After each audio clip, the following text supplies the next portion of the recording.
O Sindepres Entrevista apresenta agora a segunda parte da entrevista com o Dr. Almir Pazianotto Pinto, ex-ministro do Trabalho, do Tribunal Superior do Trabalho. A gente está falando sobre reforma trabalhista.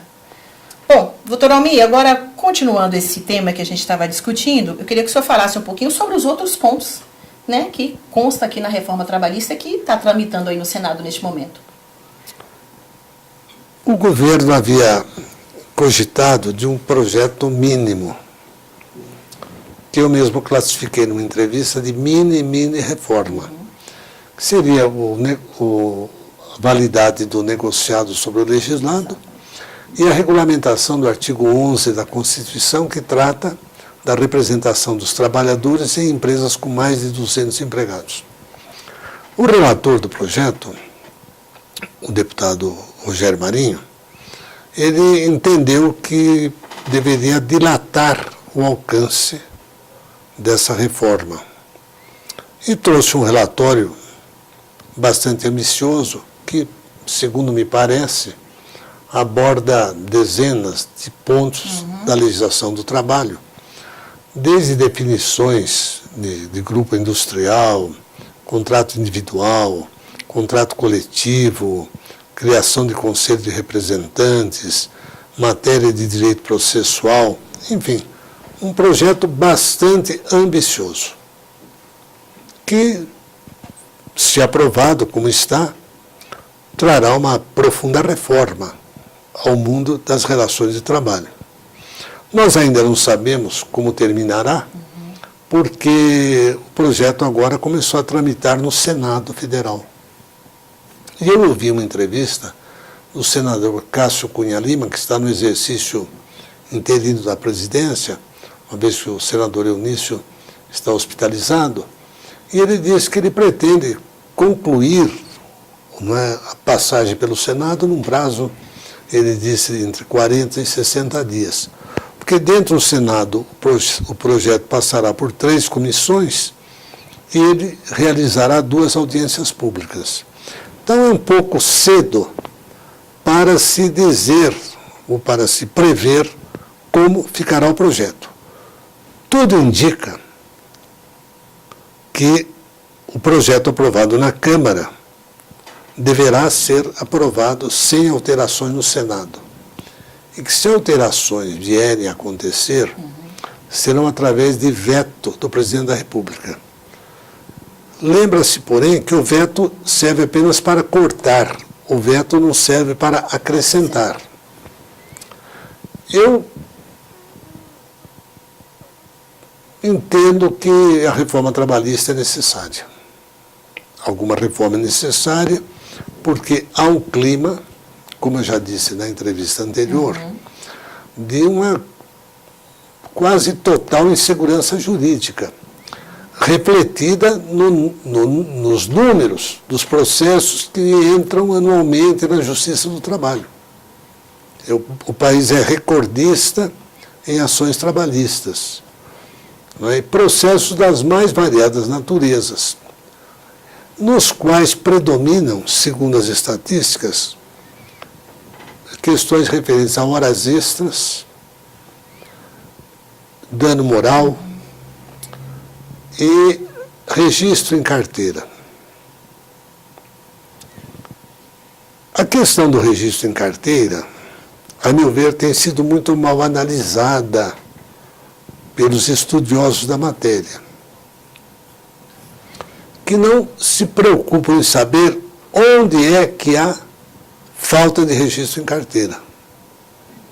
Se a senhora procurar um banco, nenhum empregado não se acha devidamente formalizado. O senhor fala a identificação do setor. É, a carteira profissional, o registro da carteira, não é? A senhora vai encontrar uma grande quantidade, talvez a esmagadora maioria, de ausência de registro em carteira na microempresa, aquela que tem, digamos, até 5 empregados. É ali que reside o problema. E eu não vejo possibilidade do projeto alterar essa situação. Por quê? O registro em carteira significa o dobro do custo do empregado. Às vezes até mais. Às vezes até mais. O micro não deixa de registrar por ser uma pessoa má, ser um violador da lei, um inimigo da classe trabalhadora, porque o micro é quase um operário. O micro é quase um empregado. Às vezes é um ex-empregado que, despedido, montou uma pequena empresa aí na periferia. É por pura questão de custo mesmo. Por pura questão de custo. Ele não suporta o custo. E se ele registrar o custo, ou obrigar a rever o preço da esquadria que ele produz ou da pintura que ele faz, ele acaba perdendo o cliente. Porque a fiscalização não consegue fiscalizar 100% das microempresas. Sempre teremos 80% na informalidade. Não é apenas a questão do registro do trabalhador, o micro também se vê obrigado a sonegar impostos. Ele assume um risco muito grande por uma impossibilidade econômica. E este problema o projeto não examina, não enfrentou. Não aprofunda. Esse é um problema que nasce do artigo 2º da CLT, que não vê distinções entre grandes, médios, pequenos e microempresários. Como não vê distinção entre o micro ou a empresa e a entidade filantrópica, ou a entidade cultural, que não age em função de lucro. A CLT, lá em 43, estabeleceu essa confusão que nunca foi desfeita e reside aí um dos problemas mais graves da legislação trabalhista. Compreende? Se o micro registrar o empregado no dia que ele entra, antes do micro faturar a primeira encomenda, ele já está acumulando dívida de 13º, de férias, de fundo de garantia, de INSS, assim por diante. Então, nesse aspecto, o projeto está errado. Deveria ter enfrentado o problema da desigualdade entre as empresas. E entre empresas e entidades filantrópicas, como Santas Casas de Misericórdia. O segundo problema, a meu ver, do projeto, um problema sério, é que ele institui um recibo de quitação anual, mas não reforçou a validade do recibo de quitação final, aquele que o empregado passa sob assistência do sindicato ou do órgão do Ministério e cujos valores são homologados. O projeto institui um recibo anual.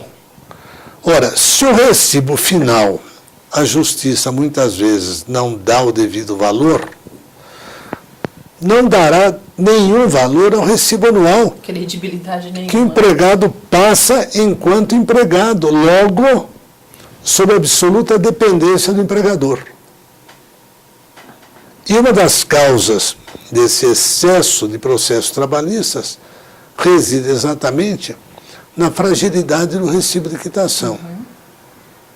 Todos nós sabemos que, na esmagadora maioria das vezes, o empregado é demitido sem justa causa. O empregador não quer demitir por justa causa, a não ser em situações extremas. Porque ele sabe que, demitido por justa causa, o empregado vai à justiça e vai ficar mais caro para ele. Então ele logo paga e pronto. Não é? Só que ele paga tudo, conforme a conta, e aquilo não vale. Ou vale muito pouco, ou não vale nada. Então, nesse aspecto, o projeto também, a meu ver, não representa uma evolução. Não é? Criou uma fantasia, que é o tal do recibo anual. Eu mesmo, se fosse juiz, se ainda fosse juiz, Sim. diante de um recibo anual, eu diria que ele não tem valor nenhum. Porque o empregado passou o recibo, porque o empregador disse, olha, passa esse recibo aqui, assine aqui. Sim.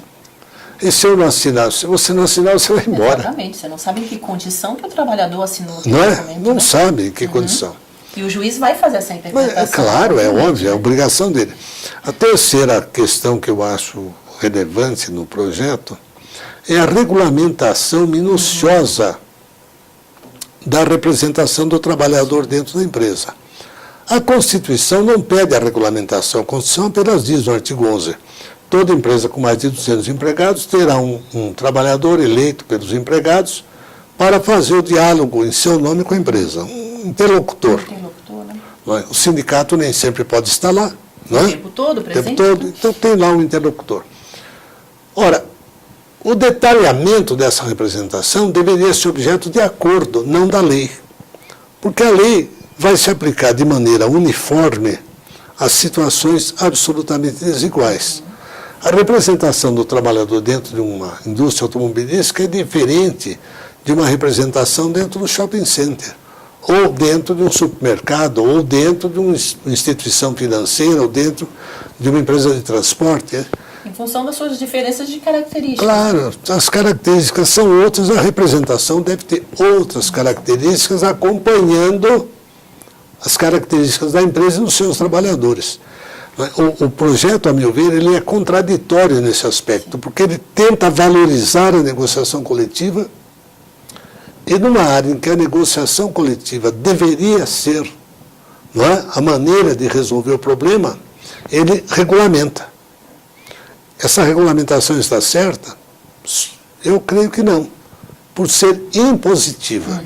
Por ser colocada. Isso. Doutor Almir, meu tempo já acabou, mas eu gostaria de fazer uma última pergunta, ainda sobre alguns pontos da reforma trabalhista, que é a questão sindical, né? Em especial a questão da contribuição sindical. Eu queria que o senhor falasse um pouco sobre como o senhor tem visto essa definição. O chamado imposto sindical, que mudou de nome no regime militar para contribuição sindical, existe desde 1940, 41. É uma criação de Getúlio Vargas. Durante décadas, os sindicatos se habituaram a receber e a depender, em grande parte, da contribuição sindical. Porque o sindicato não pode cobrar prestação de serviços. Não é? Ora, o projeto extingue a contribuição sindical de uma única vez. Eu creio que aí ele errou. Porque deveria ser dado um tempo para que as entidades sindicais se adaptem a uma nova realidade. Então, digamos, 5 anos de prazo. Eu digo 5 anos porque eu tentei fazer isso quando era ministro do Trabalho e não consegui. O senhor tem uma experiência nesse caso específico. 20%, os 20% que pertencem ao governo, não é? O governo perde no primeiro ano. Não é o sindicato que está perdendo. No primeiro ano, vamos dizer que a lei entra em vigor o ano que vem. Em 2018, o governo perde seus 20%. E ele vai chiar por causa disso. No segundo ano, 2019, as federações e confederações perdem o seu percentual, que somados são 20%. A partir do terceiro ano, o sindicato começa a ter um decréscimo na contribuição que recebe. Então ele teria 5 anos para se ajustar a uma nova realidade. Se isso não acontecer, nós vamos ter um problema social muito grave, que é a dispensa de milhares de funcionários de sindicatos. A impossibilidade do sindicato continuar mantendo o serviço de odontologia. A impossibilidade do sindicato manter a colônia de férias. A impossibilidade do sindicato manter uma assistência médica. Enfim, não é? Até a impossibilidade do sindicato manter uma assistência jurídica. Exatamente. Não é isto? Eu sugiro aos dirigentes sindicais que porventura venham a me ouvir, que levem ao Senado essa proposta. Porque até o presente momento não tem nenhuma reivindicação e nenhuma Não, até o presente momento nós temos uma polarização. De um lado, o governo quer a extinção, e de outro lado, os sindicatos não querem a extinção. Pronto. Um caminho intermediário, que talvez fosse uma solução, não se apresentou.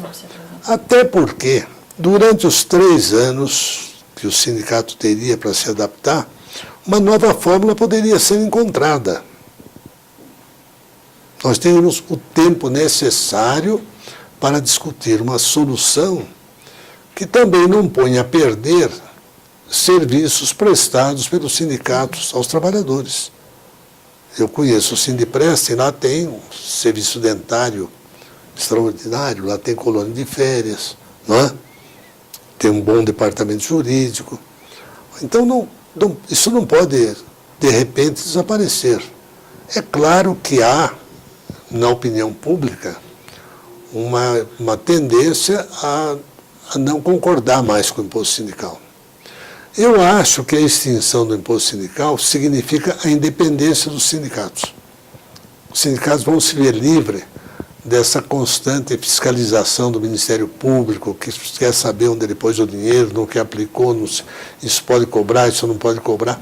Quando um sindicato homologa uma rescisão de um contrato de trabalho, ele presta um relevante serviço ao empregado e à empresa. Por que não cobrar? Hoje, pela lei, ele não pode cobrar.